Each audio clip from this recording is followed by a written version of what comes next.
बिस्मिल्लाहिर्रहमानिर्रहीम।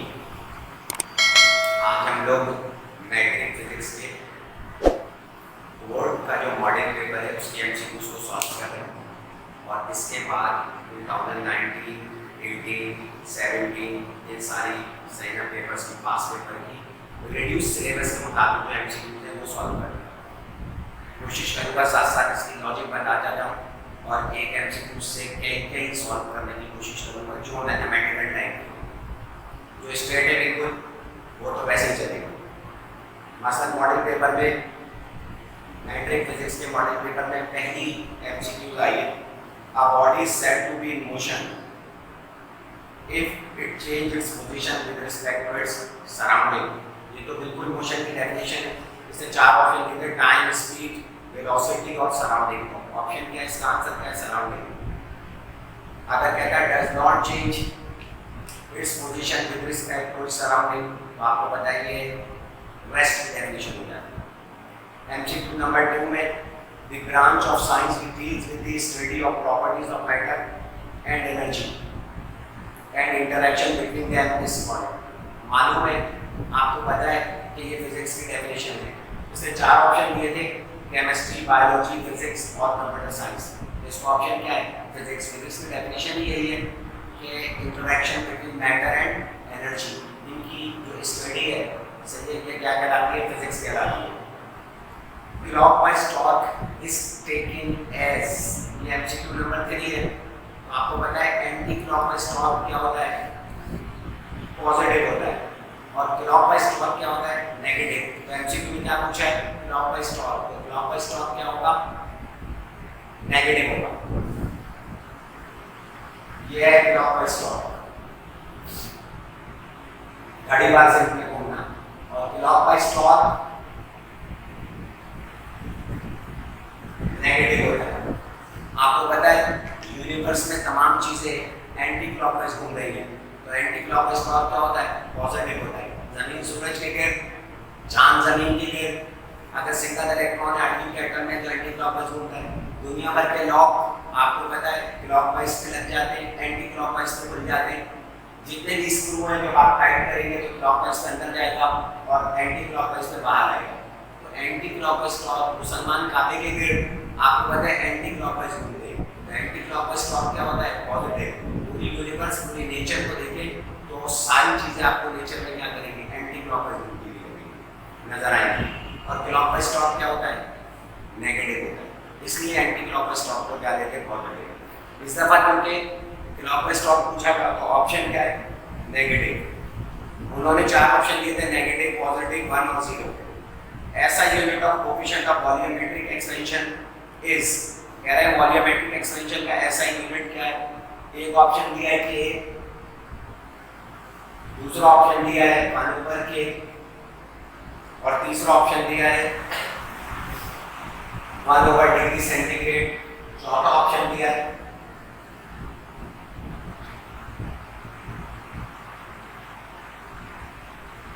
ये तीनों आंसर सही है, लेकिन क्योंकि एसआई ने पूछा है तो ये आंसर सही है। कैसे?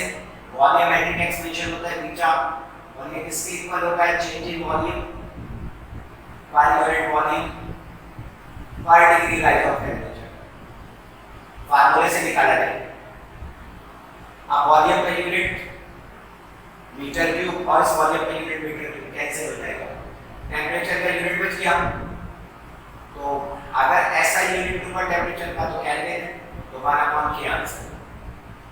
सेंटीग्रेड में क्या आ जाता है? 1/, लेकिन ऐसा यूनिट नहीं होता। 1/Fahrenheit ऐसा यूनिट नहीं होता। तो ऑप्शन क्या है? बी। एमसीक्यू नंबर 5 है, the process of splitting up a single vector into its component is called. Splitting का मतलब ये होता है तोड़ना और रेजोल्यूशन का मतलब भी होता है तोड़ना। इसने चार ऑप्शन दिए। पहला ऑप्शन दिया है कंपोजिशन ऑफ वेक्टर, 2 का है एडिशन ऑफ वेक्टर, ऑप्शन 3 में का है रिजल्टेंट ऑफ वेक्टर और ऑप्शन डी में का है चौथे ऑप्शन में रेजोल्यूशन ऑफ वेक्टर। तो आंसर है resolution of vector. MCQ number 6, a cone standing on it's base is an example of, कह रहे हैं कि एक कोन अपनी बेस पर खड़ी हुई है, ऐसे लगाई हुई है उल्टी करके कोन, तो जब बेस पे खड़ी हुई है तो ये स्टेबल इक्विलिब्रियम है। आ रही है बात समझ में? अगर कोई कोन यहाँ पे बनाते हैं, अगर कोई कोन अपनी बेस पर खड़ी हो, ये कोन है,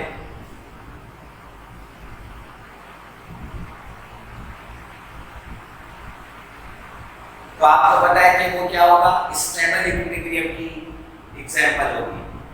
ऑप्शन दिया हुआ था stable equilibrium, unstable equilibrium, neutral equilibrium और static equilibrium. The value of G was determined experiment by, ये जो कैपिटल सही है G है, इसकी वैल्यू कैवेंडिश एक्सपेरिमेंट से निकाली जाती है। इन्होंने ऑप्शन में दिया न्यूटन, आइंस्टाइन, कैवेंडिश और जूल, तो आंसर है Cavendish experiment. Newton first law of motion, MCQ number 8 है। Newton first law of motion is also called, आपको पता है न्यूटन के फर्स्ट लॉ ऑफ मोशन को क्या कहते हैं? लॉ ऑफ इनर्शिया कहते हैं। तो वो चार ऑप्शन थे, law of energy, Hooke's law, law of momentum और लॉ ऑफ इनर्शिया। तो ऑप्शन है law of inertia. Rate of doing work is called hour. Rate जब हम कहते हैं तो डिवाइडेड बाय टाइम है, कोई भी चीज टाइम से डिवाइड हो, पावर क्या है? Delta W over delta T, इसे कहते हैं रेट ऑफ डूइंग वर्क। और रेट ऑफ डूइंग वर्क क्या होता है? पावर कहलाती है। ऑप्शन ए थे potential energy, energy, kinetic energy और पावर, तो ऑप्शन सी का आंसर था पावर। तो रेट ऑफ डूइंग वर्क क्या है? Power. MCQ number 10, the SI unit of pressure is, SI unit pressure का क्या? पास्कल है। Stress, pressure, young modulus, work modulus, सबका यूनिट क्या है? पास्कल है। प्रेशर का फार्मूला क्या होता है? Force per unit area. Force का यूनिट है न्यूटन और एरिया का यूनिट है मीटर स्क्वायर, और न्यूटन पर मीटर स्क्वायर को क्या कहते हैं? पास्कल कहते हैं। MCQ number 11, when sunlight is passed through a prism, a set of 7 color is obtained. This set of color is called dispersion of light. कह रहे हैं प्रिज्म से जब आप व्हाइट कलर की रोशनी को या सनलाइट को पास करते हैं तो वो 7 कलर में स्प्लिट हो जाती है। इस फिनोमेना को क्या कहते हैं? डिस्पर्जन ऑफ लाइट कहते हैं।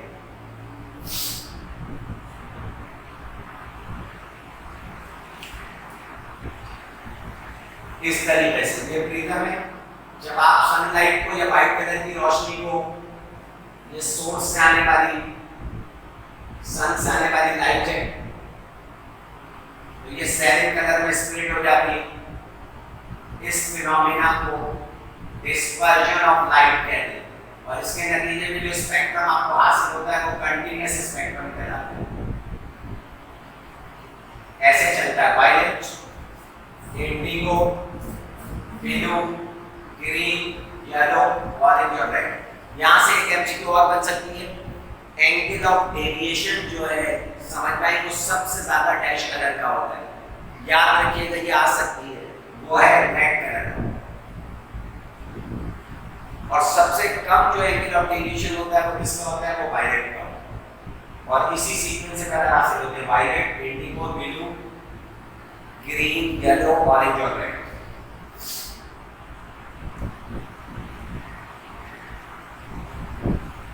MCQ नंबर 12 है, 10 की power -9 second is called nano second.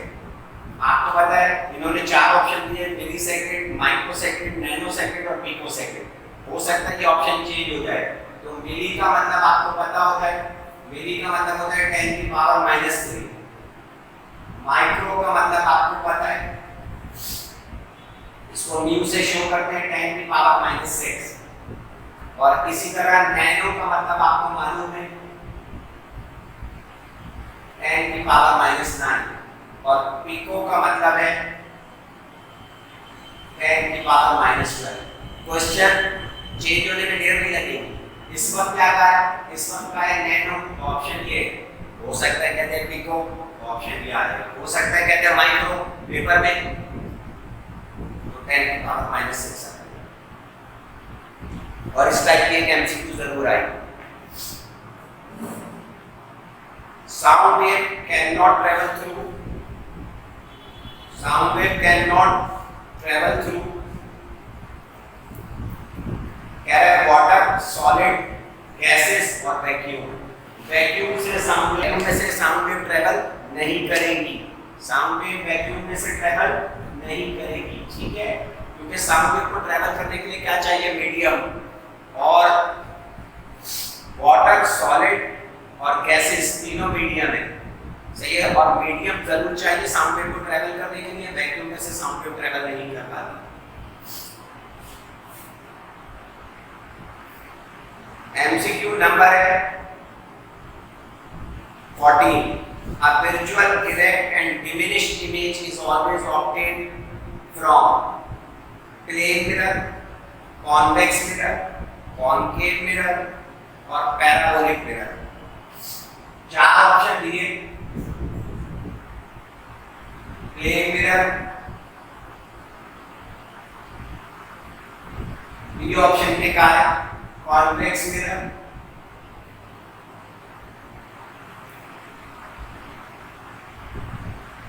C option पे क्या है, कॉनकेव मिरर,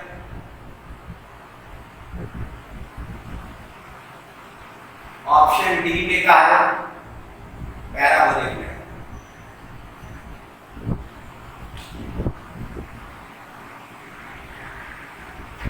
समझिएगा इस बात को, कॉन्वेक्स मिरर की इनर साइड क्या होती है, पॉलिश होती है, और ये वाली साइड जो है वो रिफ्लेक्शन साइड है, और कॉन्वेक्स मिरर हमेशा क्या बनाता है, वर्चुअल, इरेक्ट और डिमिनिश्ड इमेज बनाता है, तो ऑप्शन बी आंसर है।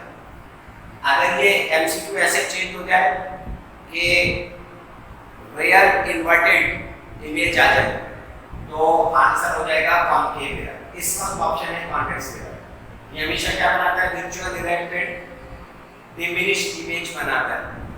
अब एमसीक्यू नंबर 15, एमसीक्यू नंबर 15 है, if Q equal to 4 centimeter and P equal to 2 centimeter, then the magnification of the mirror is, magnification का फार्मूला होता है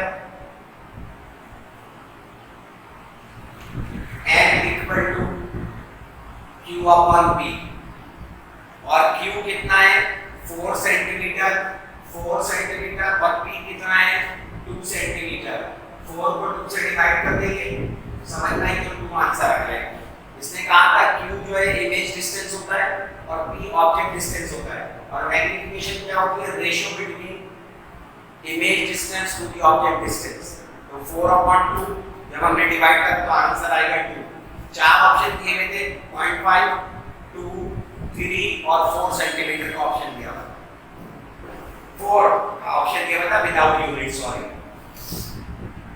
image form by our eye lens on retina is, कहते हैं हमारे आई के lens में जो इमेज बनती है वो हमेशा रियल और इन्वर्टेड होती है, तो ऑप्शन में क्या था, रियल, वर्चुअल, बोथ, और समटाइम्स रियल समटाइम्स वर्चुअल, तो आंसर है रियल, आंसर है real.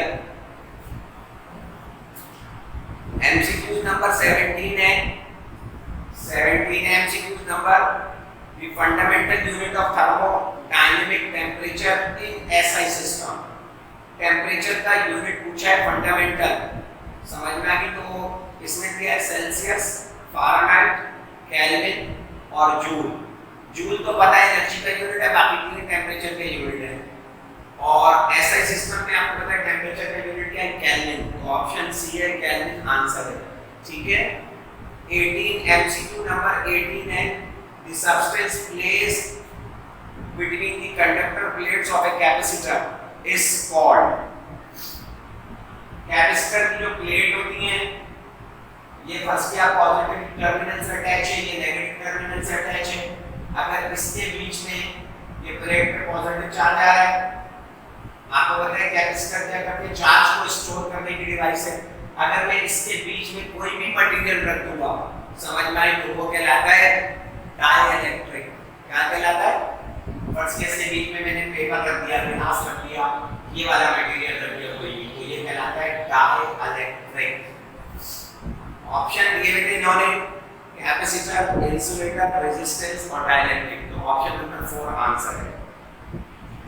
The space around a magnet which attracts or repel other magnet is called, कहता है मैग्नेट के अराउंड जो समझ में आई स्पेस होती है जिसमें वो किसी दूसरे मैग्नेट को अट्रैक्ट कर ले या रिपेल कर दे, वो डैश कहलाता है, तो वो मैग्नेटिक फील्ड कहलाता है। ऑप्शन है electric field, magnetic field, gravitation field, all of them. आपको पता है जमीन की जो फील्ड है वो ग्रेविटेशन फील्ड है और स्पेस अराउंड चार्ज होती है वो इलेक्ट्रिक फील्ड है, तो स्पेस अराउंड मैग्नेट क्या होगी? मैग्नेटिक फील्ड है। वर्क इज नेगेटिव, कह रहे हैं वर्क नेगेटिव होगा if an angle between displacement and force is, 4 option दिए हुए।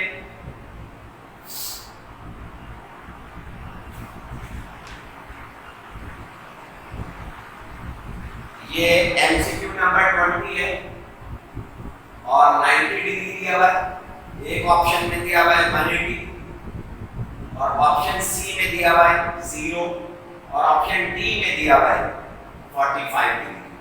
वर्क का फार्मूला होता है FD cos थीटा और cos थीटा का मतलब होता है x एक्सिस और x एक्सिस आपको पता है जब ग्राफ आप बनाते हैं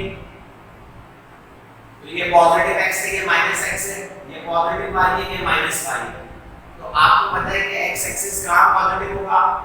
ये फर्स्ट क्वाड्रेंट कहलाता है, ये सेकंड क्वाड्रेंट कहलाता है, आपको पता है एंटी क्लॉकवाइज मूवमेंट, ये थर्ड क्वाड्रेंट कहलाता है और ये फोर्थ क्वाड्रेंट कहलाता है। तो cos का मतलब क्या है?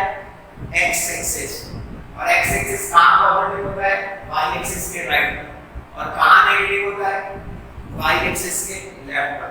तो यहां से यहां तक की वैल्यू cos की नेगेटिव होगी और जहां cos की वैल्यू नेगेटिव होगी वहां वर्क नेगेटिव होगा, क्योंकि वर्क के फार्मूले में कौन आ रहा है? cos। तो आपको पता है कि एक 90 डिग्री है तो 90 तो यहां होगा, एक 0 है तो यहां होगा, एक 45 है तो यहां होगा, एक ही एक बचता है 180 जो यहां होगा। जैसे आप यहां पर आ गए तो आप क्रॉस कर चले गए, सही ना? cos नेगेटिव होता है ग्रेटर देन 90 लेस देन 270, यानी cos थीटा की वैल्यू कब नेगेटिव होगी? नेगेटिव कब होगी? जब थीटा क्या हो? 90 से बड़ा हो और 270 से छोटा हो, और 90 और 270 के बीच में सिर्फ एक ही एंगल है वो 180 डिग्री, ऑप्शन है 180 डिग्री। एमसीक्यू नंबर 21 है in P type semiconductor most of current is carried by, यानी पी टाइप सेमीकंडक्टर में most of current, P type semiconductor में most of current is carried by holes. P type substance को hole कहते हैं और N type substance को electron कहते हैं। तो कह रहा है पी टाइप सेमीकंडक्टर में ज्यादातर करंट कौन कैरी करता है? ऑप्शन ए में था होल्स, तो आंसर हो गया ये। ऑप्शन बी में था इलेक्ट्रॉन, क्योंकि ये एमसीक्यू चेंज हो सकती है। ऑप्शन सी में प्रोटॉन्स, तो लोग शायद सही है ना पी टाइप पॉजिटिव टाइप को कहते हैं, तो प्रोटॉन को टिक कर दें, हालांकि प्रोटॉन सही आंसर नहीं है। ऑप्शन डी में कहा जा रहा है न्यूट्रॉन्स, आंसर है वो। अगर ये कहता है एन टाइप सब्सटेंस में करंट मान कैरी कर रहा है तो आंसर होगा electron. MCQ number 22 last MCQ है, इसको आप समझ जाइए, सही ना? पी टाइप सब्सटेंस का मतलब होता है पॉजिटिव टाइप सब्सटेंस और एन टाइप सब्सटेंस का मतलब होता है नेगेटिव टाइप सब्सटेंस, सही है?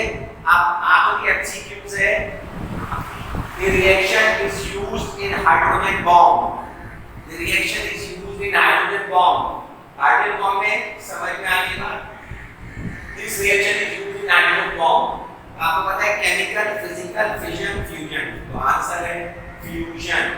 क्या आंसर है? फ्यूजन। और सन में क्या हो रहा है? हाइड्रोजन बॉम्ब फट रहे, समझ में आने का।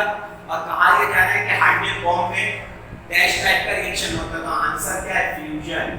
और एटम बॉम्ब में फिजन। अगर पेपर में क्वेश्चन आता है एटम बम में कौन सा रिएक्शन होता है तो फिजन को टिक करेंगे। और अगर ऑप्शन क्या आता है समझ में आने का कि हाइड्रोजन बम में कौन सा रिएक्शन हो रहा है? फ्यूजन।